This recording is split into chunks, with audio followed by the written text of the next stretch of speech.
Start. Good afternoon all. So today's GET session is power electronics. From the power electronics we will start with the MOSFET characteristics. We know MOSFET is a metal oxide semiconductor field effect transistor. So it is a power semiconductor device and it is a switching device and it is used for high switching frequency purpose only. And you can find the application of MOSFETs is DC to DC converter, inverter circuits, solar power inverter, electric vehicles, and many more circuits you can find. And today's the lesson is about the VI characteristics of the MOSFETs. And from the MOSFET characteristics we will just go briefly from the basic structure of the MOSFETs.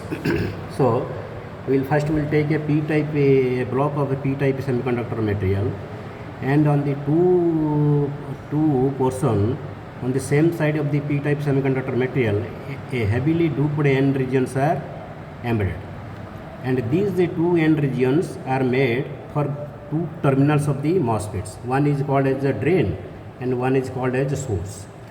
And between a drain and source you can find a layer of SiO2, that is silicon dioxide, is coated between drain and source, and over this SiO2 layer a metal contact is placed, and for this metal contact we will take one terminal which is called as gate terminal. So MOSFET has got three terminals. One is called as a gate, and one is called as a drain, and one is called as a source.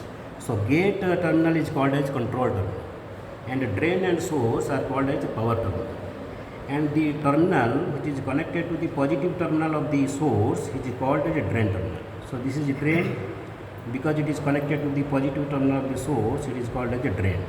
The terminal which is connected to the negative terminal of the source is called source.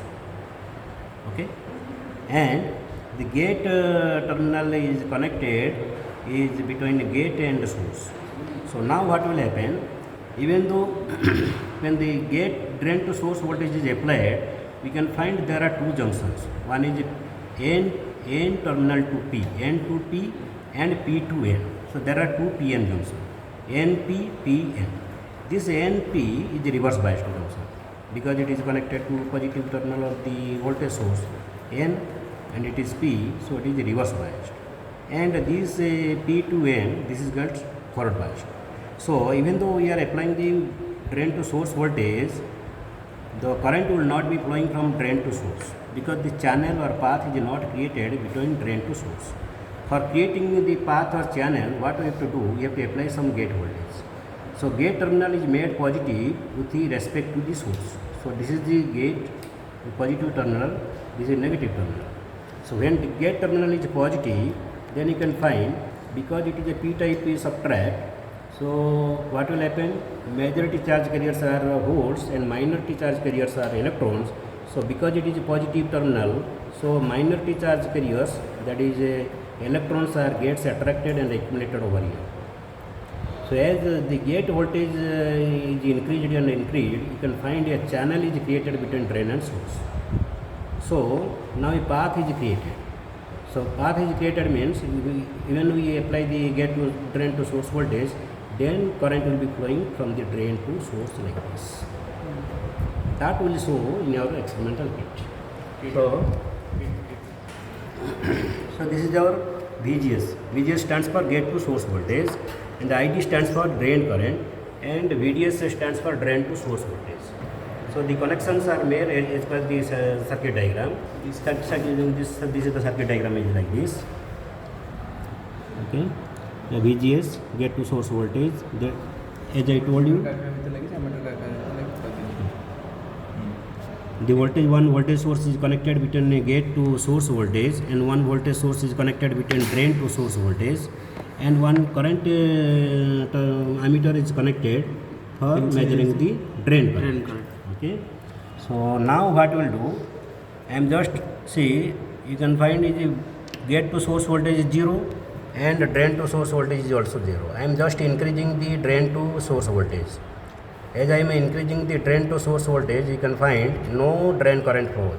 Yes. Because why? Because no channel is created between drain and source. Now what I will do, I will set some gate to source voltage. Now I set to gate to source voltage, I set only 1 volt. By setting a gate to source voltage of 1 volt, you can find I am increasing the drain to source voltage, so still no drain current is flowing. So that means no channel is properly induced, which is called induced channel. Okay. Now I am increasing the gate to source voltage. If I am increasing the gate to source voltage, you can find more number of electrons are accumulated over the at the beneath of the substrate, okay, or insulator layer. Now you can find 2 volt I am setting gate to source voltage, still no drain current. Okay. Now what I am doing, I am just setting the gate to source voltage of 3 volt.